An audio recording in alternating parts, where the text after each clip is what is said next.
evening, ladies and gentlemen and non-binaries, as you see fit to call yourselves, intergalactic interplanetary time travelers. I salute you.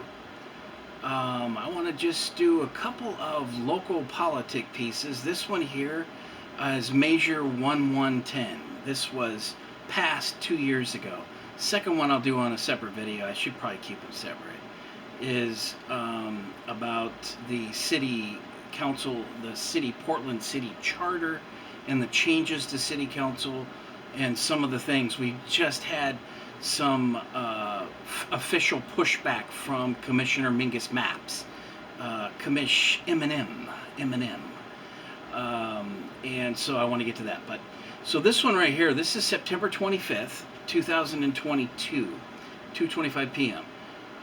So a couple weeks ago. It's from the Oregonian. I'll put it in the upload.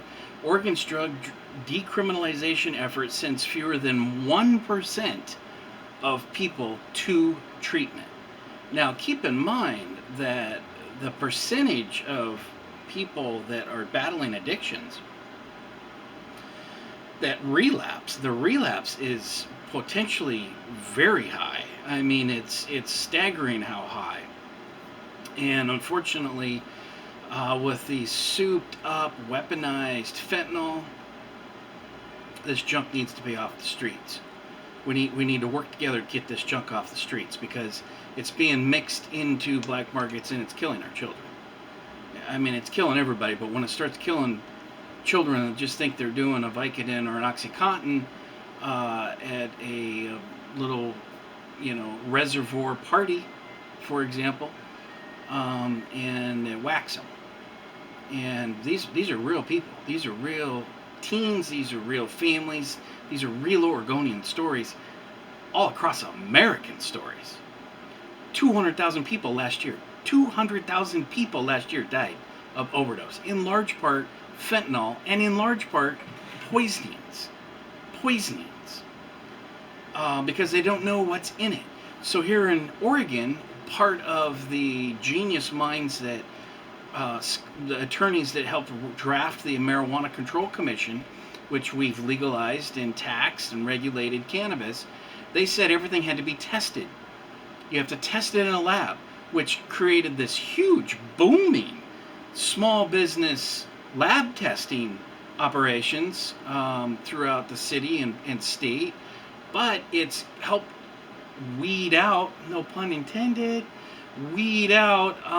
some of these chemicals like fentanyl dusting on some blueberry nugget or something.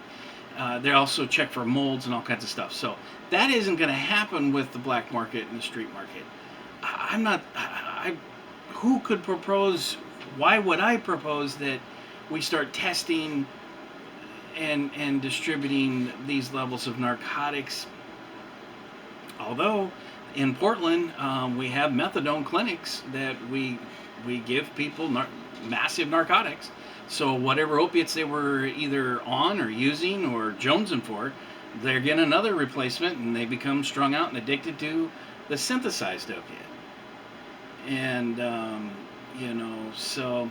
But let me read a little bit of this, because one of the reasons that I wanted to address the video is. It's come up. So we have Governor Christine Drazan. She's saying that it should be repealed. And I hope it sounds like it's more political maneuvering. Because that's a lot of what law and order type of conservative Oregonians are looking for.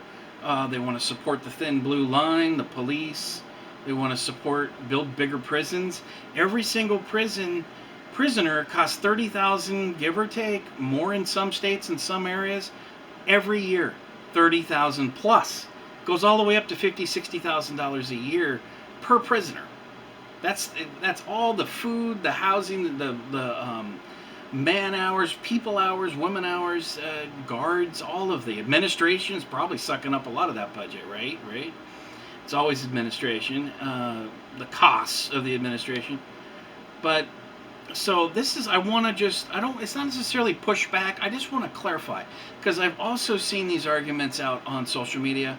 I've seen them all over the place that say, as soon as Oregonians legalized all the drugs, blaming this Measure 110, the Drug Addiction Treatment and Recovery Act of 2020. Now, keep in mind, this is very crucial on the timing. This came together right in the middle of a pandemic, right in the middle of a massive, not only local here in Oregon, but national psychological operation, and then international.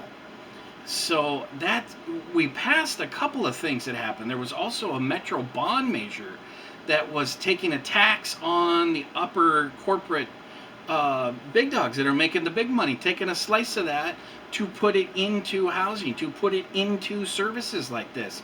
And then, pow, here in Oregon, we get slammed into lockdown, medical martial law, which is what Biden, Governor Kate Brown, she sent, I think his name was Nick Blossner or something like this. She sent her boy into that Biden transition team, and he flew into the East Coast. So there was a little, they call it quid quo pro. I'm not sure if it's exactly that, but some insider baseball there. And, we can't, that's very, very important. So I don't want to get off on that too much. I want to stay focused. I'll give my opinion here after we go through this article real quick. 2 years, this is from the Associated Press, but it's Oregonian. 2 years after Oregon residents voted to decriminalize hard drugs and dedicate hundreds of millions of dollars to treatment, didn't happen. Few people have requested the services, and the state has been slow to channel the funds. Channeling, like we're in deep meditation, we got to channel. We gotta build a little ashram param outside Antelope here in Oregon. If you know your Oregon history, we got to do some deep motherfucking meditation here in Antelope. When voters passed the state's pioneering Drug Addiction Treatment and Recovery Act in 2020, the emphasis was on treatment as much as on decriminalized possession of personal use among heroin, cocaine, and methamphetamines and other drugs. So the concept, which was done right before a pandemic came in and shut down our economies and changed our lives. We're still not out of that sinkhole, if you will. But it also, the emphasis was on treatment that never happened. We weren't able to, I say we, because this is really falling on Multnomah County Democrats that are seated, Portland City, and the Oregon legislature that are seated, including that's Tina. So we're going to get the same bungling fumbles from Butterfinger Tina running for governor if we install her. Folks, let's get serious and let's get smart. We can't install Tina for 4 more. I'm not sure Oregon can survive 4 years of Butterfinger bungling Tina. Okay? It ain't gonna work. But what I'm saying is to see both sides as an independent lens. I'm an independent. I've been a green independent for 30 years. I helped co-found the Pacific Party, which became the Pacific Green Party years later. Ralph Nader, blah, blah, blah. That was us. That was me. I was right there. Not bragging. I'm just saying I'm truly an independent. I'm not a Democrat or somebody that votes Republican and then votes Democrat the next year and swings around and back and up and down and around and around and around they go. Look at that gerbil. Look at him go. No, that's not where I'm at. And those people, the swing voter, that's not really independent. You're kind of Stockholm syndrome. You've got some sort of a voting Stockholm syndrome where you're just knocked back and forth between these two ruling establishment brands, Pepsi and Coke. And I prefer Diet Pepsi Wild Cherry, in case you were wondering. But, you get my point there with that. So the intention was for treatment. Treatment isn't happening. Treatment isn't there. So you had all the hospitals making Ubers and gobs of money off of people that they were pretty dang sure coming in. They could sniff that corona on them. If they came into the emergency room under corona, they came into the hospital with the corona testing positive. Apparently, a whole bunch of people tested positive, if not everybody that took the test, Larry. They made $30,000-$40,000 right there out of the gate. And then if you put them on incubator, there's another 60. You shoot remdesivir in them. Remdesivir is $50,000 dosage. $50,000 for remdesivir. So all of this is going to attract a whole bunch of AI bots and big pharma bloodhounds. Probably give me another strike, because I simply said earlier, 6 months ago earlier, that if you have to take a booster every 90 days, it's probably not working. So that one-liner gave me a second strike on YouTube, which that's not what I'm saying here today. You be the judge of how often you should be taking boosters, and talk to your doctor. I'm not a doctor. I'm not pretending to be a doctor. I'm just doing some real harsh analysis, like I have been for 2.5 years of this corona. So we need treatment, and the treatment isn't there, and the recovery isn't there. And so this is a huge part of why Oregon is in the state that it's in. This is why we have 10 cities. It's a portion of it. It's not all the reason. The other portion was the programming that came from Democrats on a national level, but was picked up here, especially local, and embraced by anarcho-communists and Black Lives Matter, which some have been shipped in from all over. Who knows? Let's throw in a whole bunch of other federal agencies, three-letter alphabet soup, and then let's throw in the Azov battalion from Ukraine, who was also in Hong Kong, and we also found Azov there in Ottawa. We also found Azov down there in Portland, Oregon.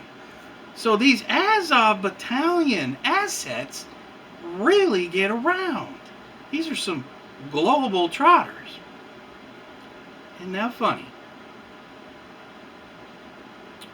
Supporters want more states to follow Oregon's lead, saying decriminalization, that's a long one, Larry.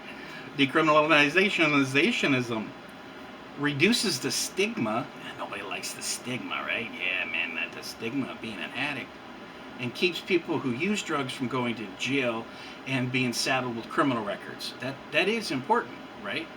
I mean, if it's a nonviolent, victimless crime, I've been saying long before Measure 110, people should not be imprisoned for having cannabis, smoking it, growing their own personal, using it, having it flying into Russia as your own medication. Should not be incarcerated. Let's free Britney. Let's free a bunch of Americans. Let's free the patriots that are being held for 18 months as political hostages in D.C. No charges. Some trumped up charges. Some of them no charges. Let me digress. I'm way out on a branch. So back to Oregon here and the addiction. So Steve Allen, you're fired, buddy. Pack your bags, clean out your desk, and leave the building. Okay? Behavioral Health Director of Oregon Health Authority. Those are the folks that have given us a whole bunch of misinformation about the junk juice jabby jabs. Yeah, Oregon Health Authority. Steve Allen. Yeah, we should subpoena you, buddy, but clean out your desk to start with, as soon as Governor Drazan takes control. Authority acknowledged the rocky start. Okay, so Steve Allen, he acknowledged the rocky start. That's more than he's done to acknowledge the rocky start and the failed juice jab. Nobody here in Oregon has ever said the data doesn't look like it worked. It never did. Children never needed them. Looks like we're having more adverse reactions than we are benefit. Nobody's ever said that. Not on the county. Not Chair Deb Kafore, who held every 6-hour press conference trying to rub your elbow with alcohol swabs and getting you prepped for an experimental mRNA. You had no idea. No idea what was in it. She didn't know. I didn't know. I said, hey, ask your doctor. Doctors didn't know. But I was still saying, hey, ask your doctor. Just like I am now. Ask your doctor. Steve Allen, you're fired. He admits it's a rocky start, even as he announced a true milestone, it's quotes, has been reached, with more than $302 million being sent to facilities to help people get off of drugs or at least use them more safely. $302 million. $302 million into a vapor hole. Any idea how much housing we could have built? How much low-income housing we could have built? How much low-income housing we could have built with a clinic down below and a counselor, on-site counselor down below? Follow me? We could have built probably a dozen of those. They got no housing. They didn't do shit except for make it more safe to use the drugs. The fuck is... Are you paying attention? Look at how many hundreds of millions of dollars the shelter slush fund that Deb Kafori herself, Chair Kafori, has, and all the rest of those commissioners down there have stood behind her, jamming hundreds and hundreds and hundreds and hundreds of millions of dollars into shelter, for just shelter, not housing. Shelter is not housing. What they're calling affordable housing in Portland is not affordable housing. We need low-income housing, and then we need low-income housing that has treatment facilities where people that are just coming off that rocky, muddy slope out of the blue tent city, real jittery and jonesing real good, they're going to need some medication. They're going to need some tramadol or Bengadong or a couple of get them going on the good stuff that'll get them off of that street drug. Valium, I don't know, whatever it is. I would recommend cannabis, and I think we could do it with cannabis, but I'm not a doctor. Doctors may disagree with me. Some people have said that cannabis helps trigger meth relapses. I have no idea. I've heard that. Okay. The road to get here, quote, the road to get here has not been easy. This is Steve Allen again, who's going to be fired here in a couple months.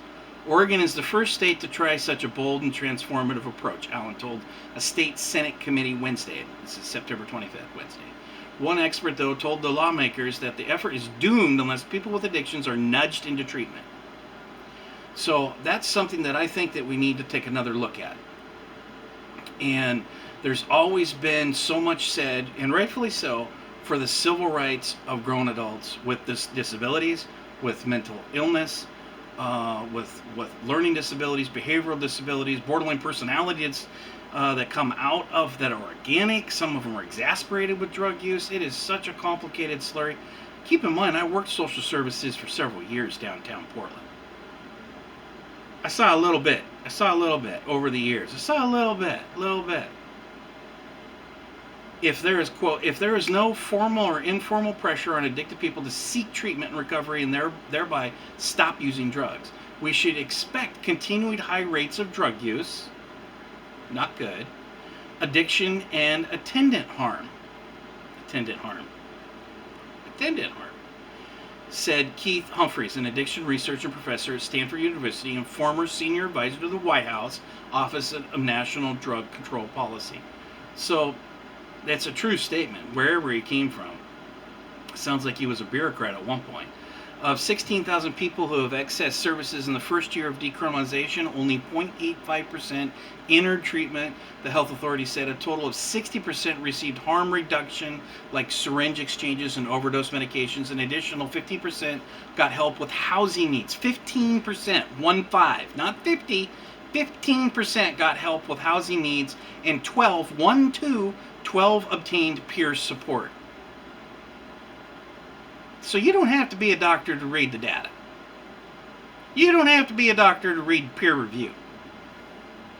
It doesn't make you a doctor that you read it. It just makes you as smart as the doctors that wrote it and the doctors that took the time to read it. See how that works? We don't have to be doctors to see that data is upside down. 12% going to peer support, that should be 90%. 15% got housing, that should be at least 50%, if not 75%. If they don't have housing, they're not going to stay off the drugs. There's reasons that people use drugs, obvious, and then there's not so obvious. Some things is they are afraid that they're going to be shot, robbed, raped, and so they got to stay up all night. And some of them smoke meth because of that. and then some of them may smoke fentanyl or shoot up fentanyl to go to sleep during the day. I have no idea. I mean, there's some crazy stuff that people do when they're in a hurricane of addiction. It's no joke. But we've seen these things over the last 20 years escalate in Portland, and all people would say is oh, just get them a shelter and a bed.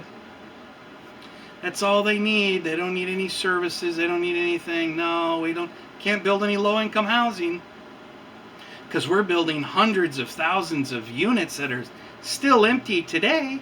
Hundreds of thousands and thousands of units that they're calling affordable housing, which even at a police salary or a teacher salary, they can't afford this affordable housing that are sitting empty in Portland right now. That's fucked up. And that's a huge fuck up on Portland and Multnomah County. Hundreds and hundreds of millions of dollars, 300 million gone into slush fund vapor hole. 12% peer review, 15% got into housing. There's your numbers. That needs to be the exact opposite. We need to start with the housing, low-income housing. And, you know, that needs to be, I think that we should even consider things like there used to be a Columbia River minimum security correctional. Now, I know all the, everyone's hair stands up on their backs when they hear turning prisons into housing, or even Inverness. We could set up Inverness to kind of a detox facility. There, we need more of these detoxes. I understand it's more complicated with meth detox because people are just up for weeks. It's not like they're drunk and then they sleep for 5 hours, take a power nap, and they spring right back and they're ready to go get a Milwaukee's Beast, right? Or some malt liquor on the way out. I don't know.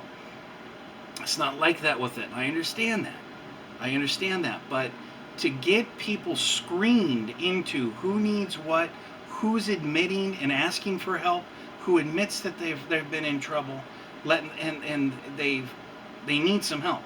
We need to start putting people into longer mental health holds. And that, I know, again, is making some social services and some doctors' hair stand up on their arms, because now we're infringing on these civil liberties of mentally ill. What's happening right now is we're not being compassionate to the mentally ill.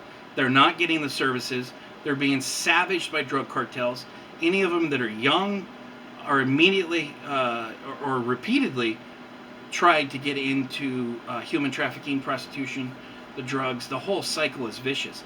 These cartels are not stupid mofos. They're smart motherfuckers. Unfortunately, they're evil. But they go and prey on homeless women. The obvious. Because then they pull them in, they get them doing tricks, they get them on the junk, they've got more junk, and the cash just keeps coming in, and it's a downward spiral. If the ladies do not end up dead from an overdose or some other violence that happens on the job site. So, and I've seen a lot of that. I've seen a lot of that damage. I've read the case files of people that die right here in Portland. They didn't survive. So, and there's, unfortunately, that number is just getting longer and longer. So, this goes into the, this is going much longer than I wanted. I've been blathering too long. My apologies. I wanted to do a 10-minute video. This is already 20. But this is really important because this is, the governors are chiming in on this. I voted no on Measure 110 because decriminalizing hard drugs like heroin and meth was and is a terrible idea. End quote, GOP candidate Christine Drazan, who supports asking voters to repeal it. So she's understanding the boundaries. She understands that the voters want it. It was passed with overwhelming majority. Gotta keep that in mind. This didn't come down from, just Tina's big pharma lunatics. This actually was the people that were saying, hey, we're spending $30,000 to $40,000 a year per prisoner on drug charges where they need treatment, they need help, they need assistance, they need to be shown a path, whatever job type of path It's difficult. It's difficult. Where are they going to be able to function in, and who's going to be willing to work with their disabilities? Drug addiction is a disability. They are out there. I've had friends that have done it. I've had friends that have worked those warehouse jobs. So, and like I said, Drazan is, she's saying what she's got to say, and that's because people are demanding, hey, this isn't working. It's not working. You go around Portland and you see people they're in real bad shape, and the people that need 30 days in a mental facility. So we need to expand and open up Oregon State Hospital again, or create a few more of those in smaller kind of micro type of mental health type of clinics, with clinics down below. You got your detox floor, and which I've got a whole theory about steam saunas and relaxation and some different things. Cannabinoids could be used. And then you've got your low-income housing up above, which would be like detox type of style rooms. I mean, those need to be. We need like 10 of those in Portland, maybe 10 of them all over Oregon, and then like maybe 6 of them in Portland. And then there's plenty of drug addiction down south. I know Jackson County. I see it. I see the arrests. I see what the marshals are doing, because the U.S. Marshals have come in and have taken a lot of dope off the streets. And listen, with the fentanyl mixed in that, these are death pills. It's not an argument anymore about that I've had for decades. My position.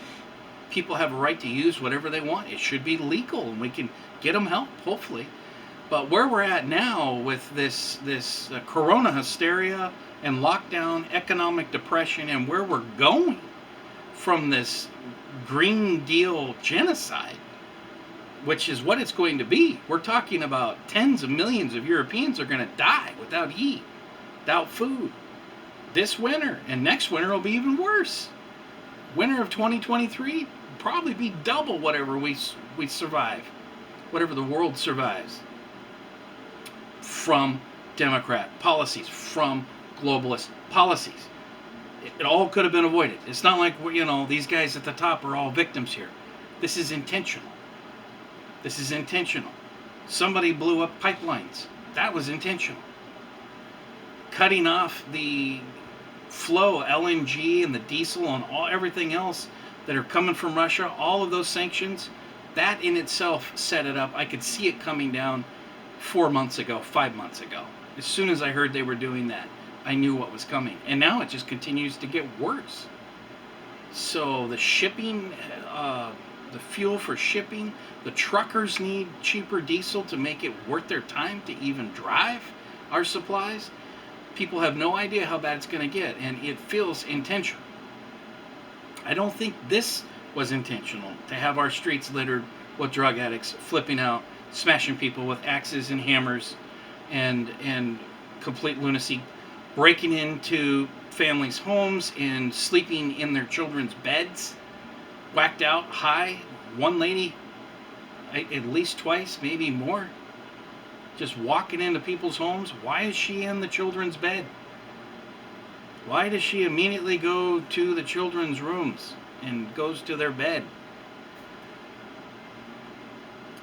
We need to change the screening. I'm not a doctor, I'm not a professional, but change the screening process to where a 72-hour hold is it applies, but we've got with what's the language you use? There's got to be a legalese of language. You say if someone's got probable cause, their repeat history, they've got a dossier of how many times they've been in the hospitals and how many times they've attacked police and whatever in mental psychotic rages, those people need at least a 30-day hold.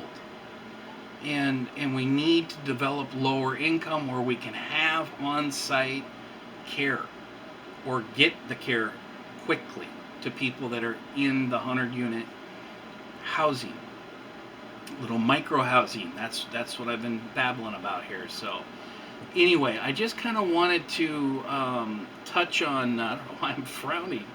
it's probably the subject, right? I mean, it's like not only have I worked in the field, but I've had a lot of friends that have died from drug abuse, um, girlfriends or special lady friends.